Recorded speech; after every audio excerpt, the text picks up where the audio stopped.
Welcome, one and all, to the Ferret and Raccoon podcast, episode 163. I am your one and only host for this podcast, the Angry Raccoon, bringing you the last podcast of March 2021. And in general, the last fortnight or the last 2 weeks has kind of been a bit dry in terms of things and excitement and I guess controversy over in other places such as Twitter, which is stuff I very rarely talk about and stuff that I'm not really ever going to cover or really worry about for the most part. But yeah, things have definitely been quite slow over here in England. The weather's been a bit flip-flop for the most part. It's been sunny some days and it's been raining and grey and miserable most days, which is particularly surprising, or I guess upsetting for some people, given that we are now in spring and it should be getting warm. But if you know anything about England, it doesn't exactly get hot in this country, but we'll see. So I have been mostly somewhat busy over the last 2 weeks or so.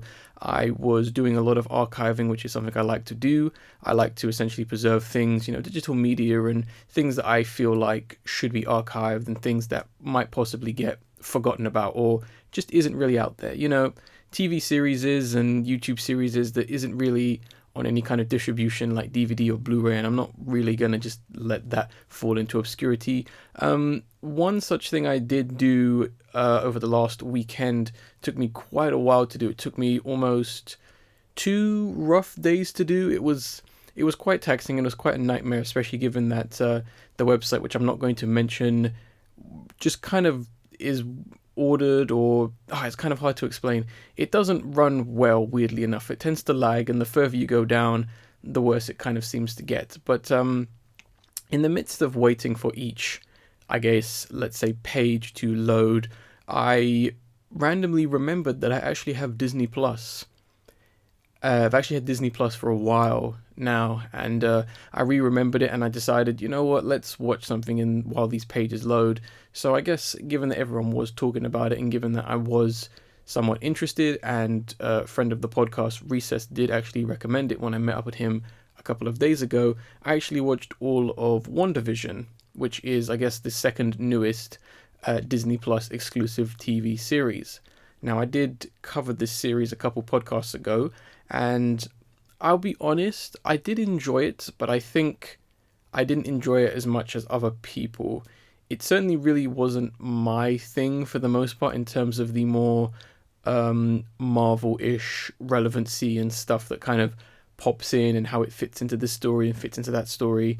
I mean, for example, I haven't even seen the last Avengers game. I still haven't even seen Avengers 2 Age of Ultron. I just haven't watched that film because I just haven't got around to it. But I would say probably my favorite aspect about this series is their dedication and commitment to being like as authentic as possible in terms of how they go about referencing the period-based TV series that is essentially the world that Wanda or Scarlet Witch and Vision are kind of in, referencing, these old school, like, nuclear family, perfect family or chaotic family, sitcom, comedy type stuff. It was pretty impressive to actually see them use practical effects and actually use the same techniques that most likely were used during the time of those original shows. I really did enjoy that kind of stuff. It was nice to see actual practical effects, because they could have very easily just made it all CGI, and I do appreciate that. But there are some nice touches and interesting stuff. The story was quite interesting. It definitely is a weird series, although I wouldn't say it was that original. I've kind of seen this done with some other Stephen King stories in the past, so I kind of knew where it was going, and it wasn't that original, but that's just me. And it was kind of predictable. I kind of knew where it was going. There were a few twists and turns that I didn't see coming, but I thought were quite clever, and I thought the ending was a bit... It just turned into a Marvel film at the end, because I really don't want to spoil the show, because I know it is quite new, and some people probably still want to watch it, but if you want to know my opinion, I would recommend it. If you're a Marvel fan, you're probably really going to like this, and it should come across as a really nice change of pace, I guess. But, it was enjoyable. Not my favorite thing of this year, but, it was worth a watch, I would say. I might even give the Falcon and the Winter Soldier a watch when that becomes available, or whenever I get the time. But that was the only thing I really watched. Sorry, excuse me. I must say I'm a bit tired, so if I sound like I'm constantly taking breaks, that's because I'm trying to hold back a yawn. But let's move on to the last fortnight, and once again, we have to kind of talk about this situation again, as it's going to be announced at the end of, I believe, this month or next month, and that is that Sony is supposedly going to be shutting down the PlayStation Portable, the PlayStation 3, and the PS Vita stores pretty soon, unfortunately. And I guess the basic information we have is that we have from July 2nd is when the PSP and the PS3 store is going to be closing, and August 27th is when the PS Vita store is going to shut down. So a good chunk of games as well as DLC might be lost forever, possibly. And that is honestly the joy of digital media, which obviously frustrates me, it frustrates so many other people. And I mean, this is why I make a big deal about physical games, because of things like this. Sony has the power, and other companies, Nintendo, Microsoft, Steam, I guess to some extent the Epic Games Store, they have the power to just delete and remove and cancel games whenever they want, because a lot of these bigger companies, those big ones I just mentioned, they only see profit for the most part. The heads of those companies are only interested in profit. Why waste money and time keeping these games that are, now worthless or not making money? I get that from a business standpoint, but it is a bit messed up that once again we are kind of doing that whole games are like disposable, and games are worth nothing kind of situation again. But at the end of the day, I am going to be a bit positive, and I'm going to hope that Sony makes these games and these and the media and all the DLC, they make them available to buy on the PlayStation 5 store. So hopefully I'm kind of hoping that they just convert it over there and allow it for people that they can play those games on there. Because there are some good, PSP, Vita games, PS3 games that I'm sure, newcomers or younger children or whatever who are now able to play those games, might have seen someone on YouTube play it or a live stream and might have been like, hey, I want to play that. It'd be a massive shame to know that they cannot. So I'm hoping that they do that, because I know a couple weeks ago I talked about how Nintendo was taking down the DSiWare store, which was removing a good chunk of games exclusively on there. But then a couple weeks later, they then brought those games back onto, I believe, the Switch store. So I'm kind of hoping that maybe Sony's going to do this. If not, I'm letting you guys know that this is something that's coming up pretty soon. It is a shame that once again, games' existence is threatened. It's unfortunately seems like it's going to be something that is going to constantly keep coming, especially in this whole situation where Sony and Microsoft and Nintendo really, really, really want to push digital so they can control, they have absolute 100% of the game sales. That's the only benefit of digital for them, is that you can't buy a pre-owned game digitally.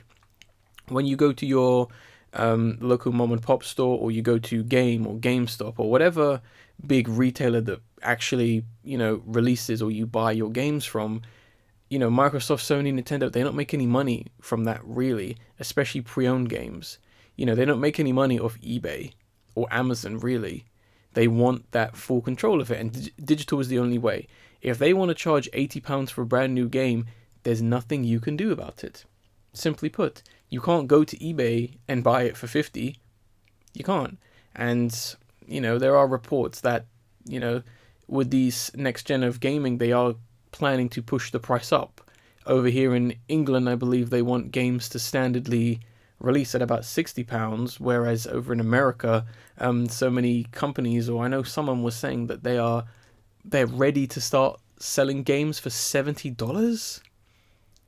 Like, that's a bit much, especially if the game is garbage. Like, geez. But yeah, regardless of what does happen before July the 2nd, what I'm going to do is I'm going to make a list of games that you should buy before they disappear. I know some people have done some articles, but hopefully if things get better in England, because as you know, we're kind of easing out on the lockdown, and as of April 12th, it's going to ease once more. Possibly before then, I might gather up some friends and we might discuss some of these PS3 games that are worth buying before the store shuts down. So stay tuned to that and save your money. But let's move on to news stories and topics. I've only got a few to talk about, and they're all very short and small.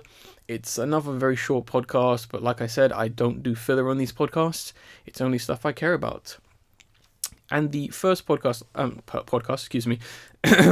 the first trailer I want to talk about is for the official Redband trailer of The Suicide Squad. Now, I originally talked about the kind of reveal behind the scenes video they put out last year where it didn't really show much, it just kind of confirmed the characters and the actors, but now we actually have an actual trailer to actually see what the film looks like properly. And, excuse me, compared to the first one, this actually looks like a film. I'm actually kind of digging it to some extent. It has director James Gunn, who is one of my favorite directors right now. His style, his approach to filmmaking is the kind of thing I really like. You know, he's in his element here with just this out there silly concept. It's very tongue-in-cheek, with its dialogue, with its characters, and he's very good at doing violence or kind of gore or more disgusting things very creatively in a way that's amusing, kind of gross, but it's never too disturbing, if that makes sense. Although a lot of his stuff can be considered dark. For example, if you look at the film Super, which is a very, very underrated superhero film that's very similar to Kick-Ass, which I believe that film came out roughly the same time as Kick-Ass, so it's pretty much been forgotten about. But if you're interested, definitely look up the film Super by James Gunn. And it looks decent. I will say that much. It doesn't look like, like the craziest film ever. It doesn't look that good. It looks decent. Like, the characters have chemistry, which is very important, and which is the thing that can make or break your superhero team film. And it is interesting to see that is here, as opposed to with the previous 2016 film, which lacked pretty much everything. The action so far looks cool, but kind of funny at the same time. It doesn't seem like it's going to be one of those films. I don't really see the main characters fighting off hordes of CGI monsters and stuff like that, and each one being like super cool, and especially when we have people like Polka Dot Man. It is interesting, and it honestly looks well shot at times. There's a few shots where I was like, well, that didn't look good. But it looks great. There's actually some great scenery, some great environments, great lighting. It actually looks like a competently made film, but then again, it's James Gunn. And once again, the cast is so unique. I mean, I'm not going to list everyone again in this film, but just a few things to, hopefully, highlight and talk about is, the fact that they all mesh well together, particularly Margot Robbie, Idris Elba, John Cena, Joel Kinnaman.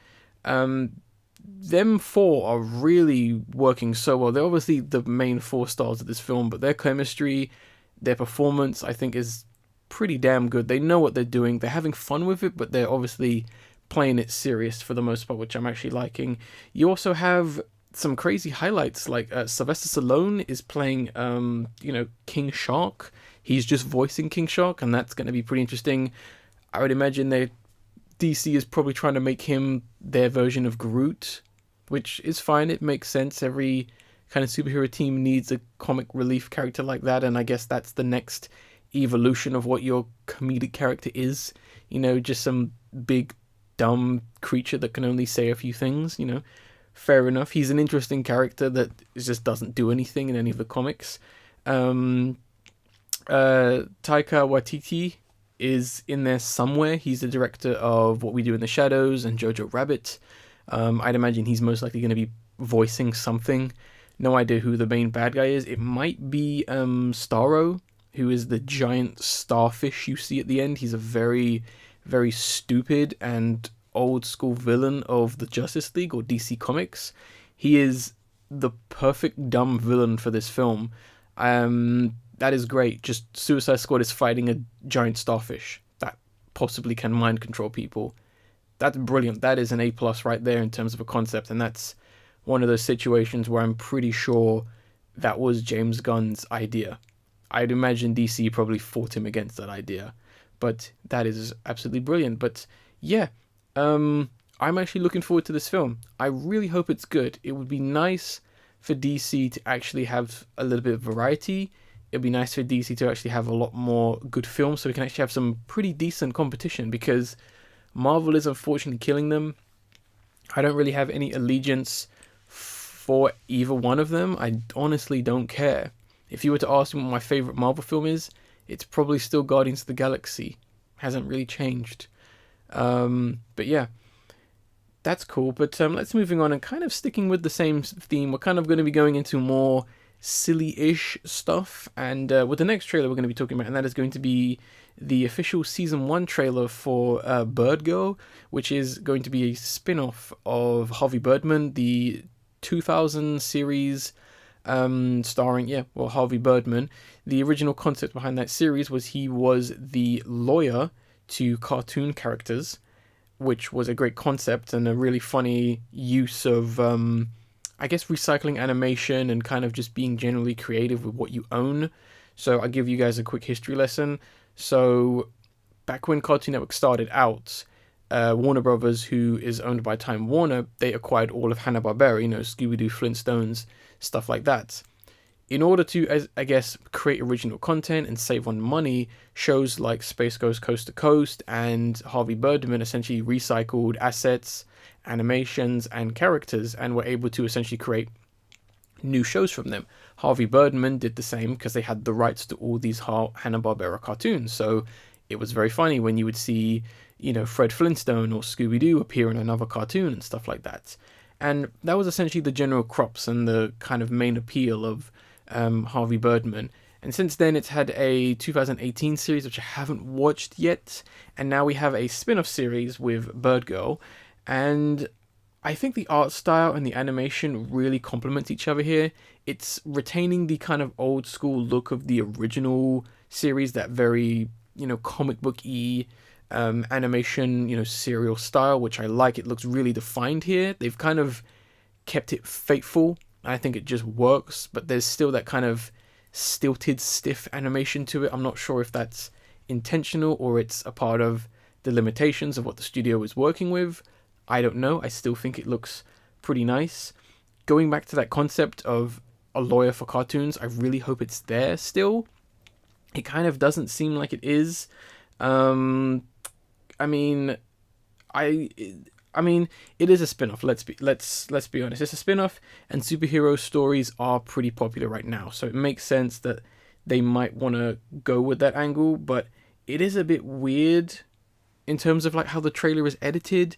I didn't find it funny at all. I thought it was more amusing than anything. I was more interested in what the story might be in the animation, and also just kind of found it a bit weird how they glossed over Harvey Birdman being dead.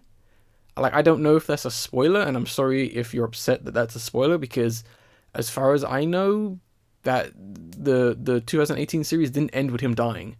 But don't quote me on that. So hopefully that has story relevancy. Hopefully they're trying to figure out who killed him. Maybe he's undercover.